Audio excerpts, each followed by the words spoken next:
Está con nosotros en el podcast de Grupo Estier, Vidas en y para la mar, Juan Francisco Sarmiento. Él es creador e inventor del primer mástil del mundo que genera energía y hace autosuficiente a los barcos, el iMast. ¿Qué tal? ¿Cómo estamos? Bien. Bueno, encantado de conocerte y de dar a conocer tu idea, que como he dicho al comenzar, única en el mundo, ¿no? ¿Cómo se le ocurre a alguien algo así? ¿De dónde surge la idea y cómo te viene esa inspiración? Bueno, la inspiración comenzó porque fui a trabajar a un barco que se llama el Dwinger, Sailing Yacht Dwinger, y es un barco un poquito especial porque tiene un mástil fuera de lo común que no tiene obenques, no tiene rigging, por así decirlo. Es simplemente un mástil clavado en el barco y está contrapesado con la botavara, y lo que es la parte del foque pues tiene como otra especie de botavara también. Entonces yo estaba ahí en invierno cuidando del barco y en verano también cuando hacíamos la temporada, y en una de estas que vi con el viento que no podíamos dormir dentro del barco porque había un sonido, una vibración que no podíamos estar dentro del barco, se transmitía a todo el barco. Entonces un día en cubierta, estaba ahí acostado en la cubierta, pues después de trabajar, relajándome un poco, y veo que el mástil vibra, que entra en resonancia pues a una determinada velocidad de viento. Pero bueno, ahí en principio no surgió la idea, fue más que una curiosidad, ¿no? Mira lo que pasa, de ahí venía el ruido, ¿no? Que no nos dejaba dormir. Y más adelante, en un viaje a Suecia, pues tuvimos una avería en una de las quillas, y la quilla pues se rompió el pistón, porque no es una quilla que tenga peso, sino es un perfiralar que al final es como un ala de avión que metemos en el agua para contrarrestar el heeling del barco. Uh-huh. Pues se rompió, y yo lo que aprecié fue que con las olas subía y bajaba, en diferencia con el barco. Era como tener un barco dentro de otro. Y entonces ahí pues empecé, bueno, si combino esto con lo otro, y al final pues ya todo lo demás vino después. ¿Y todo eso lo apuntaste en un papel? ¿Te lo dejaste en la cabeza? No sé si hiciste un croquis, un esquema rápidamente para que no se te olvidara nada. No hice ningún croquis hasta pasado un año o dos, pero porque soy una persona muy visual. Yo cierro los ojos y ya puedo verlo en mi cabeza. Esa fue una de las partes más difíciles cuando tuve que contactar con el despacho de ingeniería al que le contraté el desarrollo de las memorias para patentar esto. Fue uno de los hándicaps porque no lo ves, yo sí lo veo, yo lo veo de esta manera, ¿no? Claro, no, pero como el pintor que tiene la idea, lo que va a pintar y los colores, pero cuando lo va a contar no se ve igual, ¿no? Exacto, ¿no? Entonces ahí ya pues, empecé pues a hacer dibujos, bocetos, y ya fue cuando ya lo entendieron un poquito mejor. Tuvimos como 3 meses para que la idea saliera tal cual la había reflejado y la había pensado, porque claro, en mi cabeza veo cómo funciona y es casi como muy visual, ¿no? ¿Y cómo funciona? Si lo puedes resumir de alguna manera, que a lo mejor los no entendidos, ¿no?, en el sector marítimo o en el mundo de la ingeniería lo podemos entender. Pues al final es un generador tridimensional que imaginamos que mi brazo es el mástil. Pues cuando el viento viene de frente, choca, pues los vórtices que se forman es como el mástil de una bandera que podemos ver en cualquier parte de aquí, de la calle. Entonces cuando viene el mástil empieza a oscilar. Después lo de la quilla funciona como un pistón de un motor de combustión. Cuando la quilla baja y sube, pues dentro hay otro mástil que sube y baja y produce ese movimiento, y a la vez cuando baja, esa succión de aire que entra dentro de la quilla, dentro de ese mismo mástil que sube y baja, también rotan unas aspas. Entonces se produce el movimiento en el eje X, en el eje Y y en el eje Z. Y todo esto pues bajo la ley de Faraday, que es la de acercar y alejar un imán de una bobina. Tan sencillo como estas linternas que tenemos en casas que no usan baterías, que las tienes que agitar, y cuando las agitas pues produces electricidad. pues bajo el mismo principio, que es el mismo principio de los generadores eléctricos, pues así es como funciona. ¿Y cómo esto no se le había ocurrido a nadie antes? Porque claro, decimos que es una idea novedosa, es algo que acaba de surgir, ¿no?, de la mente de Juan Francisco Sarmiento. ¿Y cómo es que a lo mejor algo que puede parecernos ahora simple no había ocurrido antes, de aquí para atrás? Pues la verdad me lo he cuestionado bastantes veces, pero al final es la combinación del perfil profesional que yo tengo, ¿no? Yo salgo de aquí, de Gran Canaria, de estar 5 o 7 años trabajando, arreglando todo tipo de mecanismos, de cosas, al mismo tiempo que estudio ingeniería naval en la universidad. Y llegó un día que digo, bueno, después de algunas experiencias en el puerto, en algunas empresas, de estar de ingeniero y demás, digo, esto de estar en la oficina no es para mí.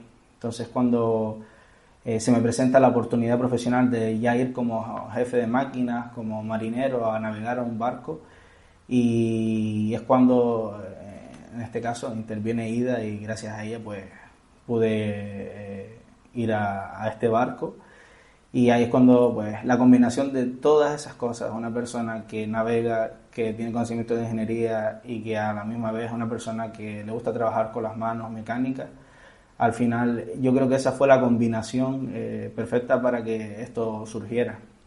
Bueno, ahora volveremos dentro de un poquito pues, ¿no?, tu contacto con Grupo Stier o cómo conoces a Ida Stier, pero sin salirnos digamos, de esta idea que nos estás dando a conocer. ¿Cambia la aerodinámica del barco? Todo lo que, vamos, lo que nos has contado, ¿puede cambiar la aerodinámica o incluso también puede cambiar la estética del barco? La estética, por supuesto. En cuanto a lo que es el mástil, ya sería un mástil más futurista, no el típico mástil que nos podemos encontrar a día de hoy, no es un modelo conservador, sino ya nos iríamos a algo más futurista. Lo bueno de la aerodinámica, pues bueno, aproveché esta quilla no solo como generadora, sino como motor. Cuando sube y baja produce energía, pero si le aplicamos energía mediante un pistón y la hacemos subir y bajar según nosotros queramos, podemos disminuir el cabeceo del barco. Entonces, esta quilla tiene un foil debajo, y eso lo que ayuda es que el barco tenga menos peso. Porque uno de los problemas que hay en los barcos de vela es que cuando la fuerza viene en este lateral, pero el barco se inclina, esta fuerza se divide en dos fuerzas. Una que va en este sentido y otra que va en este sentido, por el simple hecho de que tenemos un ángulo en el mástil. Entonces, esta fuerza la intento contrarrestar con el foil y la quilla al modo que nosotros queramos. O sea que entonces sí cambiaría un poquito la estética, pero en este caso lo que es la aerodinámica del barco mejoraría. Y no solo eso, sino como te comenté, funciona como un pistón y este aire no se desprecia, lo que hacemos con el aire dentro de la cavidad es inyectarlo en la parte frontal del buque y crear burbujas de aire. Esto lo que hace es que el agua no se pegue al casco y el barco vaya más ligero. Es un sistema que a día de hoy existe en algunos barcos portacontenedores y demás para reducir combustible. Bueno, ¿qué hace falta para que esto lo empecemos a ver en qué tipo de barcos? Entiendo que veleros, ¿no? Sí, más bien está enfocado a veleros. Es cierto que se podría implementar a barcos más grandes tipo bulk carrier, petroleros, que a día de hoy se está haciendo no esto, pero sí con otro tipo de energía de este tipo, sobre todo para ahorro de combustible. Pues lo principal de todo, pues esto tiene varias fases, ¿no? La fase 0, por así decirlo, ya está superada desde el día de ayer, que era que concedieran finalmente la PST internacional y ya esté protegida en todo el mundo. Y ahora pues empieza la fase de inversión, ¿no? Ahora necesito encontrar una persona, una empresa que me sirva, por así decirlo, de aval para ir a un astillero y encargar este proyecto, que a día de hoy pues ya he considerado varios astilleros que tienen la capacidad de absorber este tipo de proyectos. Pues nada, Esa es la fase en la que ahora mismo me encuentro, en intentar buscar un inversor y bueno, que al final, pese a ser una inversión muy grande, siempre tienes la posibilidad de que, como es una energía renovable, como es algo innovador, siempre podemos pedir las ayudas que vienen de Europa, de diferentes asociaciones y estamentos que tenemos en Europa para este tipo de cosas. Claro, porque entiendo que siendo, como bien dices, ¿no?, energía renovable y que veríamos, ¿no?, a lo mejor pues incluso nuestros mares más limpios, ¿no?, o incluso pues menos contaminados, ¿no?, por decir que, claro, son barcos autosuficientes, se podría patentar, o en este caso se podría usar esta idea tuya para infinidad de embarcaciones, entonces, ¿no? Sí, una de las fases del proyecto ahora mismo está enfocado para veleros de más de 50 metros, para megayates, pero uno de los retos es poder disminuir el costo de fabricación para poder adaptarlo a barcos más pequeños de uso más recreativo, con barcos de 15 metros, 10, 15 metros, algo así. O sea que también en barcos, en embarcaciones pequeñas, ¿no?, de estas de navegación hasta 12 millas, sí, se podría incluso implementar. Exacto. De cero. Porque modificación a lo mejor sería mucho más costoso, exacto, ¿no? Desde cero. Pero bueno, si siempre cuando desarrollas el prototipo se pueden buscar maneras de cómo hacer el menor destrozo, menor daño posible al barco. Porque al final, cuando un barco se diseña para un tipo de mástil, para un tipo de navegación, ya es más complejo el adaptarle, pero no imposible. Claro, si no me equivoco, Juan Francisco Sarmiento también es estudiante del grado de Ingeniería de Tecnología Naval. Sí. Todavía está ahí casi... Me quedan 3 asignaturas. Bueno, ya eres... Me llevan quedando hace unos años, porque claro, me marcho hace 5 años, claro, buscando esta oportunidad y al final pues... Cuando intento volver sin pensar otra cosa y así nunca... Bueno, pero saldrán, son 3 asignaturas que saldrán, lo digo más que nada sobre todo por si ha habido contacto de algún profesor o incluso alumnos o alguien que le haya dicho, oye, que he visto esto tuyo y que bueno, que no sé si darte la enhorabuena, preguntarte, ¿ha habido algún contacto de alguien con el que hayas estudiado también que se haya interesado? Sí, algún profesor incluso me ha intentado poner en contacto con la Plocan, que es una de las plataformas aquí en Canarias que apuesta por este tipo de tecnologías y bueno, por ahora es agosto, no estamos todos de vacaciones. Claro, sí, son meses difíciles. Son meses difíciles. Y de todas esas opiniones recibidas, alguien le dijo a Juan Francisco Sarmiento, eso es una locura, eso no vale para nada, eso, ¿cómo se te ha ocurrido esa historia? De verdad que lo estoy echando de menos porque... Cuando alguien te dice que lo estás haciendo mal es porque lo estás haciendo bien, pero no, de momento no. Solo se han producido opiniones buenas, incluso de personas importantes, pero claro, con la cautela de que a pesar de ser una buena idea, todavía queda mucho recorrido por hacer, que es hacerlo el prototipo y llevarlo a la realidad. De todas formas, también, claro, para dar una opinión a lo mejor que pueda tener validez hay que saber mucho de esto.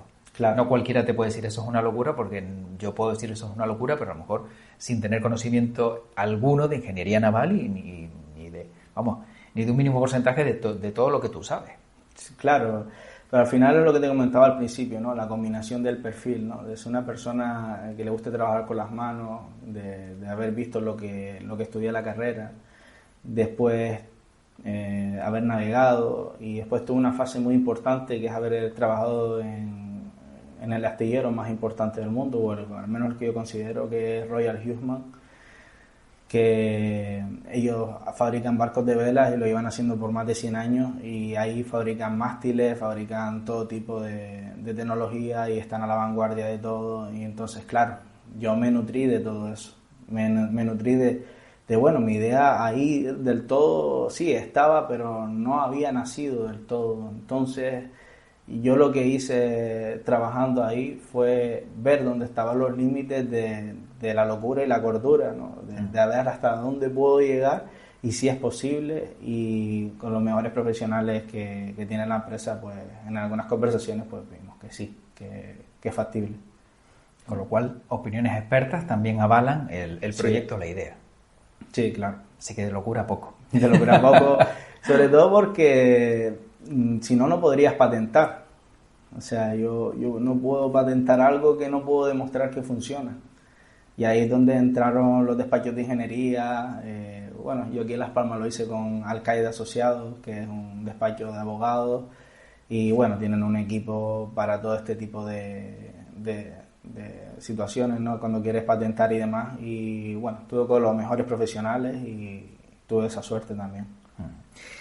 Bueno, en el caso de alguien que es de Gran Canaria, ¿no? Juan Francisco Sarmiento es de Gran Canaria, y luego de repente empezamos a oír sus nombres por todos lados, que supone también que esto haya tenido repercusión internacional y que también no solo tu nombre, sino el nombre de Gran Canaria y de Canarias en concreto se esté oyendo también por el resto del mundo. Bueno, yo creo que en el mundo todo el mundo conoce Hawái, todo el mundo conoce Nueva Zelanda, todo el mundo conoce muchos sitios que son que viven incluso menos personas que aquí y que son más pequeños que aquí. Y ¿por qué no las Islas Canarias? Estamos en un punto estratégico, estamos en África, pero al final esto es Europa, estamos a 10, 15 días de Sudamérica y de Norteamérica, estamos en un punto estratégico. Hombre, un sueño sería que esto se pudiera desarrollar aquí, si existiera la inversión. Uno tiene que tener en cuenta que si se llega a producir a gran escala, no sería rentable por el tema de la lejanía, ¿no? Entonces, pero a pequeña escala y que sea algo, pues por ejemplo un mástil solo, que lo hagamos en una nave que tenga 100 metros y demás, sí, por supuesto, aquí podríamos hacerlo. Entonces, podría ser, claro, podría ser el punto de partida de este proyecto, ver cómo sale, digamos, esa primera obra y luego de ahí en adelante también, pues si la cosa va más, pues también a lo mejor que sea otro el astillero que se pueda hacer cargo, pero podría ser entonces Canarias o Gran Canaria incluso el arranque, ¿no?, de esta idea. Sí, yo apuesto mucho por Canarias, porque Canarias también en un principio apostó mucho por mí, IDA, el despacho de ingeniería de abogados, y al final pues incluso posibles inversores con los que estoy hablando son de aquí también. Entonces al final los canarios tenemos un arraigo, nos ayudamos entre todos y al final yo lo veo como jugar en casa. Estar con la gente que conoces, con la gente que es de tu tierra y demás, y que sí, que a lo mejor tenemos que ir a Holanda porque verdaderamente allí están los profesionales, o tenemos que ir a Francia por la misma razón, porque al final la industria de yates aquí en Canarias no está muy desarrollada actualmente. Y bueno, justo de frente veo que Ron Nautic, ¿no?, que ha puesto una apuesta muy importante por el tema de los yates y demás, pero nos queda bastante, ¿no? Nos queda bastante. Una de mis ilusiones algún día sería convertir todo el puerto, el subpuerto que está más cerca de la ciudad, en una zona que sea para guardar los yates en invierno, por ejemplo. Es una de mis expectativas, porque el mundo de los yates que yo me dedico y trabajo, pues aporta bastante dinero a la sociedad de donde quiera que va, comprando, los tripulantes salen a divertirse, a buscar ocio, después, bueno, viven en el barco, no quitan casa, no hay más demanda de vivienda, por así decirlo, hay más demanda de lujo, de restaurantes buenos y demás. Y yo veo Palma de Mallorca, que bueno, estoy muy ligado a Palma de Mallorca por mi trabajo, y yo tengo envidia sana, ¿no?, de ver cómo es el puerto de Mallorca destinado exclusivamente a los yates y todo lo que se envuelve alrededor de Palma de Mallorca, ¿no?, todos los buenos negocios que hay, cómo es la vida, viene gente de todo el mundo, pero bueno, cualquiera no trabaja en los yates, no te viene cualquiera, te viene gente por así decirlo, de calidad, gente que tiene salarios mínimos de 3, 4 mil euros hasta los 18.000, entonces al final estás enriqueciendo, ¿no?, tu área.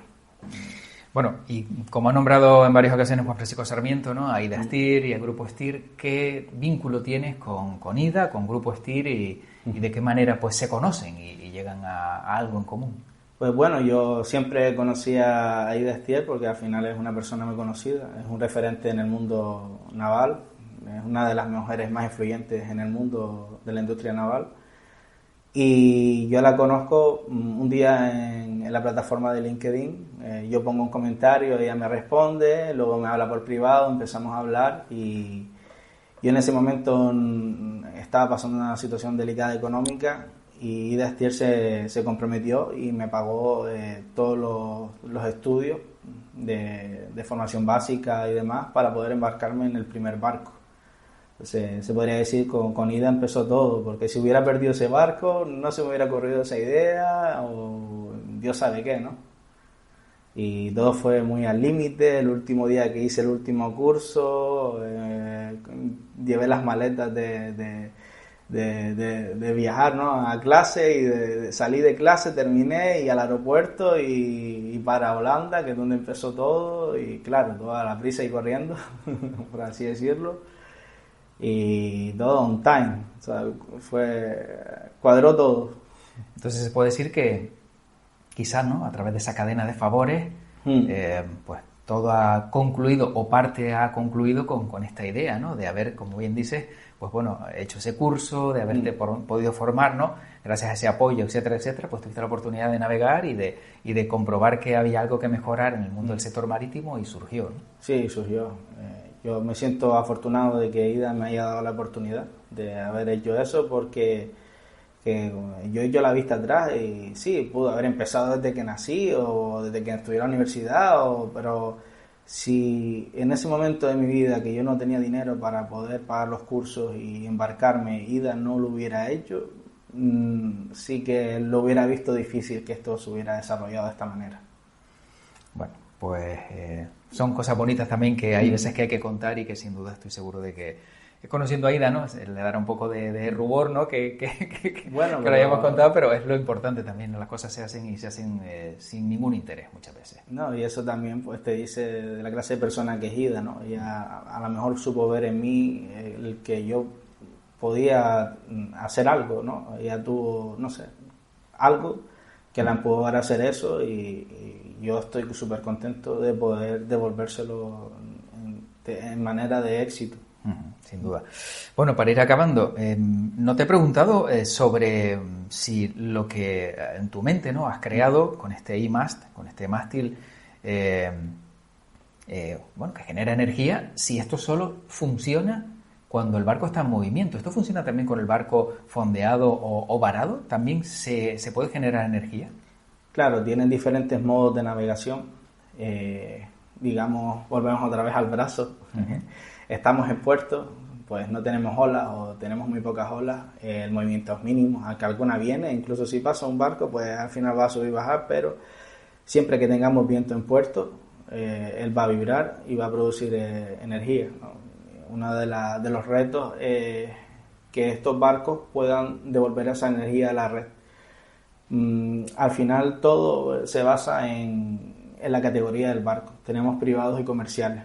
Privados es que es como el barco es tuyo, tú haces un uso y disfrute privado, pero comercial estás obligado a yartearlo o ejercer un tipo de actividad económica. Y entonces, pues aquí donde ahora empieza una nueva etapa o una nueva puerta, porque este tipo de barcos va a implementar en la normativa, porque ahora tienes una central eléctrica que está produciendo electricidad y tu actividad económica no es el charter o alquilarlo para hacer excursiones, sino tu actividad económica es producir electricidad. Por muy poca que hagas, si tienes esa categoría, y lo bueno es que puedes tener tu propio barco sin tener que chartearlo y usarlo cuando quieras.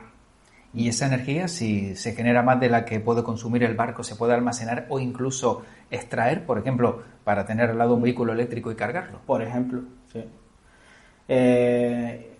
Siguiendo en la cuestión de la pregunta, pues cuando vas navegando y vas a vela, lo que te interesa es tener el palo lo más rígido posible. Entonces ahí es cuando entra nuevo concepto, que es el rigging variable. El rigging del mástil es variable porque cambiando la tensión del mástil es como una cuerda de guitarra, con poco viento, más tensión, vibrará de una manera, a más viento, pues liberas tensión, vibrará de otra manera, entonces cambia la frecuencia de resonancia produciendo electricidad con vientos mínimos y vientos máximos. Pero cuando vamos navegando, el rig está completamente tenso y vibrará lo que vibran ahora los mástiles normales, porque te interesa tener la vela rígida. Pero entra en juego el bombeo marea motriz y a su vez, en su defecto, la hélice interior que tiene, que produce energía. Todo a la vez es posible, pero en diferentes modos de navegación pues puedes obtener uno y otro. O incluso estar ya no atracado en un muelle, sino estás en un fondeo, pues combinas las tres. Tienes olas, estás anclado, tienes olas, tienes viento, y todo esto pues siempre combinado con hidrogeneración, que es la energía que se produce cuando el barco va a vela y se mueven las hélices, no solo para propulsar, sino cuando por el efecto de pasar un flujo por la hélice se mueve como un molino, como si fuera el viento, pero el agua. Pues al final la combinación de todas estas tres tecnologías renovables pues es lo que hace autosuficiente el barco. Veremos en un futuro no muy lejano, pues no sé, barcos sin salas de máquinas, barcos sin esos motores de combustible fósil. La tendencia a día de hoy es hacer las salas de máquinas cada vez más pequeñas. Te lo digo porque soy jefe de máquinas y cada vez, pues, entre más moderno es el barco, más pequeñas me las encuentro. Hasta el hecho de que ya existe un barco que no tiene sala de máquinas, como el Proyecto Zero, que lo estacionó astillero en Holanda, que se llama Bitters, que ya no tiene sala de máquinas, tiene un cuarto para lo poco que queda, el watermaker, para hacer agua, el aire acondicionado y poco más, porque el resto del barco es batería y todo va en gestión de las baterías, y al final, pues bueno, no llega a ser un barco autosuficiente, porque cada 2 o 3 semanas tienen que volver a puerto para poder recargar esa batería, porque no es suficiente con las placas solares y con la hidrogeneración. Pero confío en que ese sea la fase 0 del anteproyecto que yo estoy proponiendo, en poder integrar en el mismo barco, con la misma tecnología, un mástil que ya sí, entonces sí lo haría autosuficiente. Podría ser Juan Francisco Sarmiento entonces quizá el que, no sé, diera el pistoletazo de salida para tener un mar con barcos pero que no tengan salas de máquinas y que no tengan combustibles fósiles. Sí, bueno, hay muchos pioneros en esto, no me voy a atrever que voy a ser yo el primero, pero sí es verdad que, bueno, la apuesta que he hecho es completamente disruptiva, innovadora, y nadie lo había considerado antes, eso sí me lo puedo atribuir. Y un apunte que no habíamos hablado de ello, el simple burbujeo del barco, este aire, pues funciona como en las peceras que tenemos en casa, oxigenan el agua, o sea, no es solo una tecnología eco-friendly, sino que mejora el medio ambiente donde esté, porque el burbujeo, al oxigenar el agua, pues ayuda a que el agua esté más sana, ¿no? Con lo cual encima no solo mejora, como dices, sino encima también ayuda, sí, ¿no? No solo respeta, sino mejora. Exacto, sí, no Sí. solo respeta, sino mejora, o sea, sí. Impresionante.